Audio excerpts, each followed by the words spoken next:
Hey guys, welcome back to my channel. First of all, Happy New Year. I'm going to be posting this video on the 1st of January. I hope you are still subscribed to my channel even though I have not posted for a while. Before I get back into fully doing YouTube, I want to clarify a few things for those who might be wondering where have I been and what happened to me. Long story short, I went through a miscarriage and also 2 surgeries in the past 5 months. So in this video, I'm going to be sharing with you the timeline of when everything happened and get you guys caught up on what has been happening in my personal life. I've also written down some notes for me to refer to because when those stuff was happening, I was kind of in a blur and was just trying to go through it day by day. It started in the middle of July, so to be exact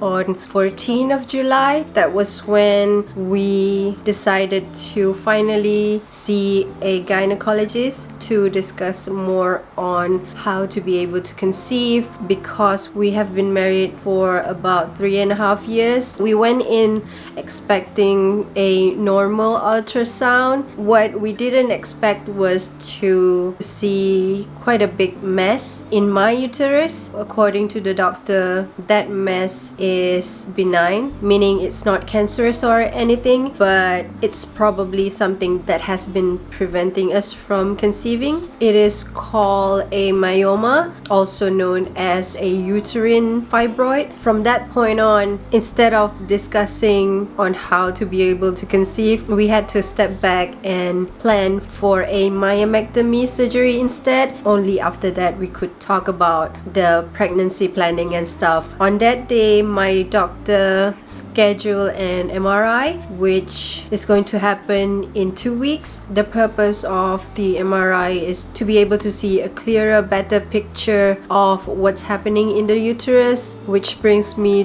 to the day of the MRI, which is on the 28th of July. At this point, I felt a little bit weird because my period was a few days late, so automatically I thought it was because of stress, having to see a doctor, not knowing what's gonna happen next, expecting a surgery, having to go through MRI, which is something that I have never experienced at that time. Having to go through MRI is one of many experiences that I do not enjoy. My MRI session lasts about 30 minutes, and the worst part of the MRI was when the MRI technician or MRI experts person started to inject me with the dye. I'm not too sure on the specific term, but there is this dye that they will inject into whichever part of your body that need to be scanned. The dye will help to make the result of the scan clearer. After the MRI, I was scheduled to see my gynecologist about a week after that, but about 2 or 3 days after the MRI, my period still has not started and my body feels a little bit different, so we decided to get an at-home pregnancy test. So it was on the 1st of August when we found out that I was pregnant, but according to the doctor, the at-home test is not 100% correct. We still have to get another test with the doctor to be able to confirm that, but all the symptoms are already there at the time because I have never missed my period ever since puberty. Having missed my period for about 6 or 7 days at that point of time is kind of concerning for me. And then comes the day of my appointment with the gynecologist, which is on the 4th of August. Of course, at first we talked about the result of the MRI. My doctor explained that it turned out that I did not only have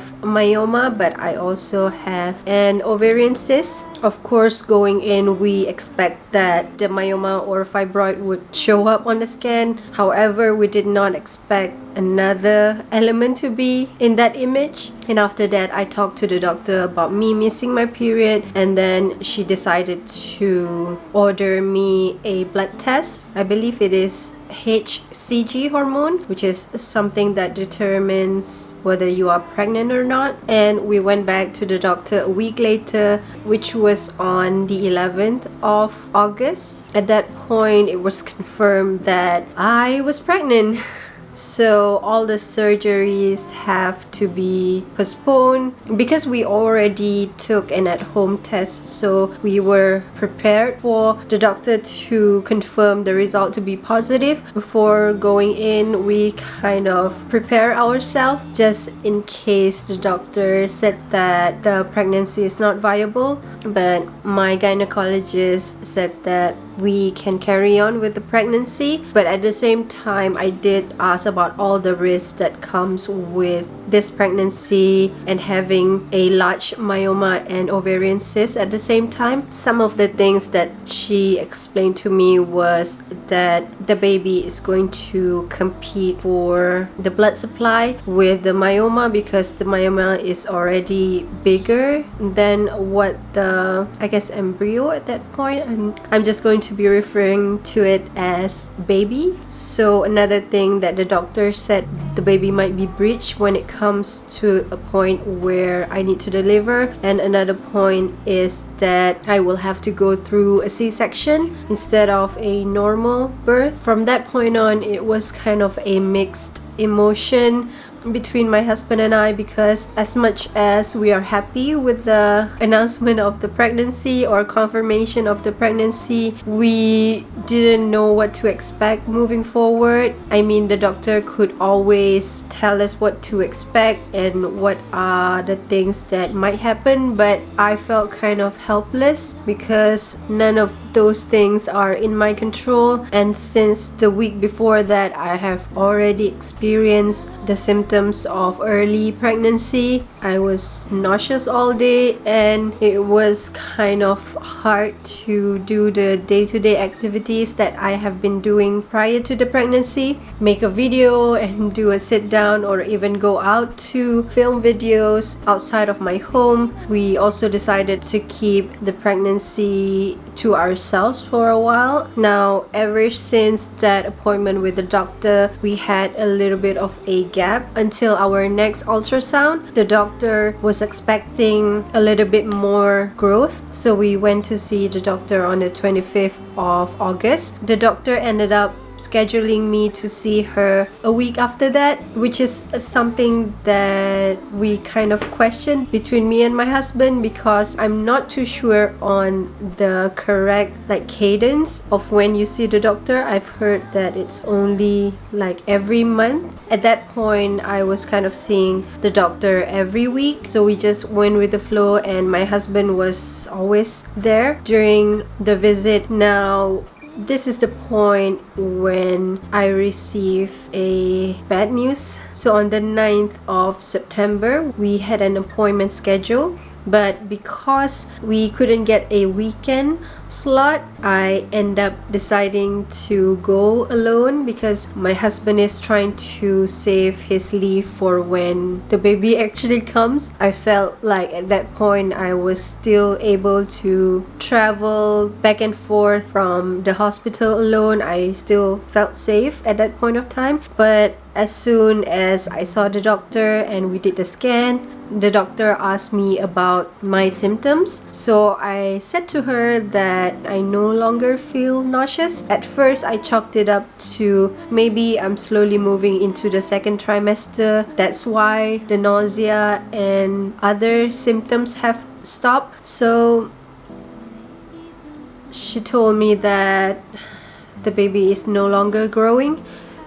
In medical term, I believe she said that it's called a missed abortion. It basically means that the baby is not developing into the next stage, and it's really because the myoma is so much bigger than the size of the baby at the time. I kind of regret not going to the hospital with my husband because it was a really strange moment. I was in a shock. I really didn't know how to react when the doctor told me.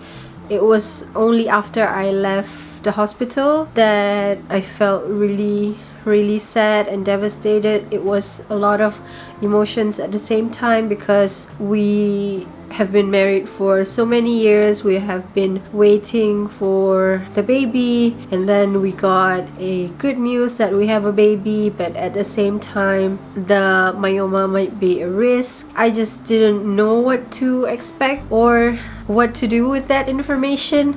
But what I did ask the doctor was what will happen to me, because I've only seen like in movies when somebody had a miscarriage, it's usually when the woman fell down the stairs or accidentally picked up something too heavy for her, like the blood comes out. But in my case, it didn't come out. The doctor said that the baby stopped growing, but my body is still not actively miscarrying. It will take about a week for the body to naturally expel whatever is in the uterus. We schedule another appointment the week after, which is on the 15th of September.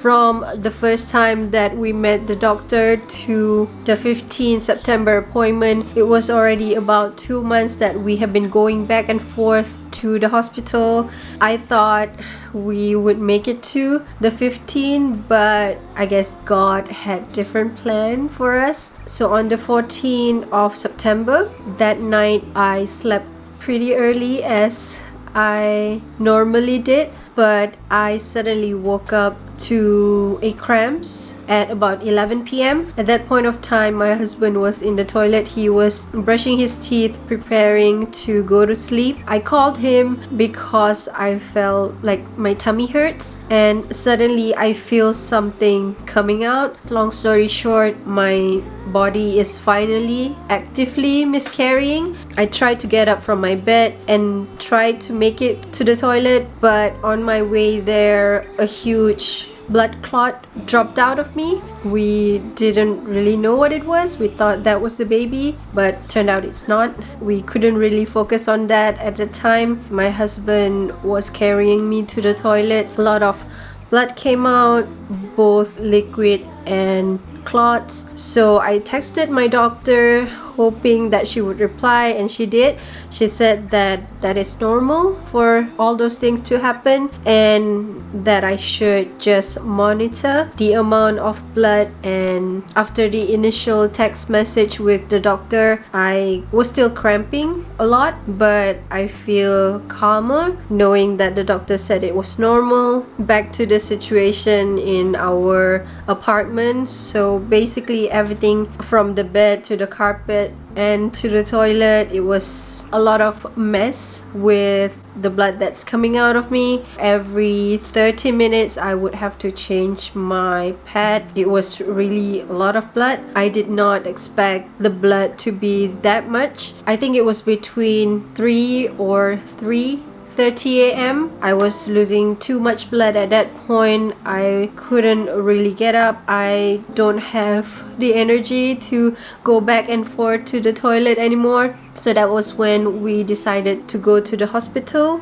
This is no longer something that we could manage ourselves. My body was too weak at that point of time. I couldn't even properly walk from our apartment to the lobby, and from the lobby to get into the taxi. I felt like I was going in and out of consciousness. We arrived at the hospital at about 5 a.m. ish. After the ER nurse attended us, we got put into this section where I had to wait for a bit for a doctor to come and look at me. After a doctor came, she used some kind of instrument that forces the blood and all the clots to come out, but I was still cramping. I think it was the worst back-to-back cramps that I have ever experienced. That was because the uterus is tightly squeezing and keeps squeezing to get all the contents out. After that, the doctor that attended me contacted my gynecologist, because the hospital that we went to is in the same network with the clinic that we usually go to. I got put into a bedroom and I was told that the DNC surgery is scheduled at about 10 a.m. It is short for dilation and curettage. curettage. You go under the general anesthesia and they will use some kind of tools or instrument to scrape out your uterus, because at that point, even though I have been pushing out a lot of bloods and clots and stuff, the baby is still in there. We had a little bit of a problem with the insurance, because the insurance requires me to go through another ultrasound to confirm that the baby is still in there. In my weakest state at that point of time, I had to be wheeled into the ultrasound section. During the process, I was bleeding all over the bed in the ultrasound room, and I finally vomited because I just couldn't stand anymore. I was not able to drink or eat because I'm scheduled to go on that DNC surgery. So at 10 a.m. I had the surgery and we were discharged on the same day. I think 2 days later I had to see the doctor again for a follow-up after the DNC surgery. I was prescribed with a medicine to help increase my blood count because I have lost a lot of blood. The next appointment is scheduled to be about a month after my miscarriage day. So during that time, there was of course a lot of emotions that comes with miscarrying. Of course, at that point, we have told both our families. A lot of our family members have shown support and texted us, gave us a call, but it's really something that only the two of us know or felt or experienced. From that point on, it was really hard for me to be active on social media. I know it's just something minute in your day-to-day life, but I felt like I couldn't go through my day-to-day life scrolling on Instagram like normal, because there are a lot of pregnancy announcement, people sharing pictures of their children, and at my weakest state, I feel like it's not good for me to go on the social media and see all those things. It really affected me emotionally, so I have been avoiding social media, or at least I didn't go on my main Instagram. I use my home Instagram to sort of take my focus away from our grief, to focus more on home decor and stuff, and I believe that's how I cope with it. I guess people cope and grieve in different ways. I have to say that the first week was the most brutal for us. I cried almost every single day. I felt like I was kind of in a loop of thinking about what could have been, and talking about having an addition to our family. One thing that I'm really glad I didn't do was we have not bought any baby items ever since we got the news or the confirmation that we were pregnant. So there's nothing really physically here in our place that is going to further remind us of that point in our life, but we did, as advised by our parents, we did name the baby. We picked a name that is gender neutral because we didn't know really whether it was a boy or a girl. I'm not too sure about other people who have experienced miscarriage, but looking at it retrospectively, I think the part that hurt most is grieving the future that we could have had. All we could do was to just be at peace with it and try to carry on with our lives. Now, I don't want to dwell too much on that, so let's talk about what happens after that last appointment with the doctor.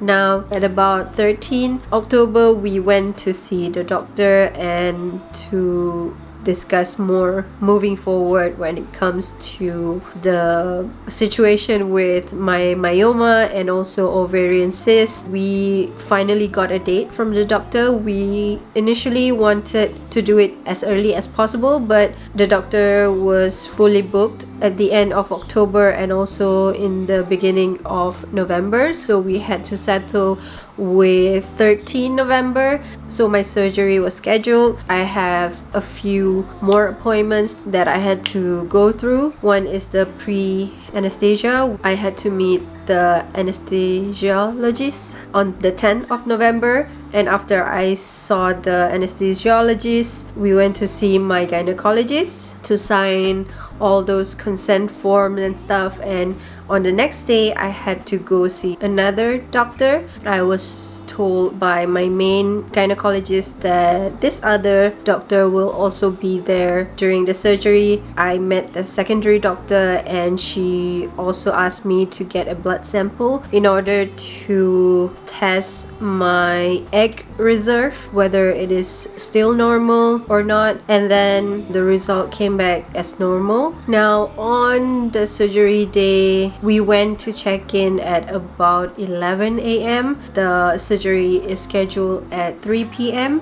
So we went to check in. We did a little bit of a room tour. At that point of time, we were on a better headspace, so I got to film some clips showing you guys what the hospital room looks like. Now back to the surgery. The surgery is called laparoscopic myomectomy. It is where the surgeon will make a few incisions into the abdominal area. In my case, there were 4 incisions. I believe one is for camera and the others is for other instruments that they need to perform the surgery. The hole or incisions were done, one inside my belly button, one below the belly button, one on the right side of the belly button, and one on the left. My surgery lasted about 3 or 4 hours. We spent 2 nights at the hospital. The hospital that we went to was called Mediclinic Parkview Hospital. It is in the Arjan area. The food was great. The service was pretty good at the hospitals. I would really recommend if you had to go through similar surgery or any other procedures. We had post-operation follow-up on the 24th of November, so I got sent home to continue with the recovery. I think when I had the myoma and also the cyst, it was kind of messing up my hormones as well. So now that I no longer have it, I feel so much better about my body. As you can see, I have gained some weight during the pregnancy and also during the recovery of those 2 surgeries. So now it is time for me to try and work out and get my metabolism back to where it was. The pregnancy and the surgeries have really limited my mobility and also affected my emotions, my physical, my mentals. So I'm really glad that those experiences are now in the past and I could go into the new year and try and focus on our future and planning for this channel. Now, content wise, I'm going to slowly ease into trying to be more consistent. Hopefully 2025 is going to be a good year for all of us, work wise, wealth, health. That is all my update for what has happened in my personal life. Please stay tuned for more videos. We have visited the Global Village season 29. That video is coming up in the next couple of weeks. Thank you so much for watching. I hope to see you guys in my next one. Bye! And all the lights come to a close.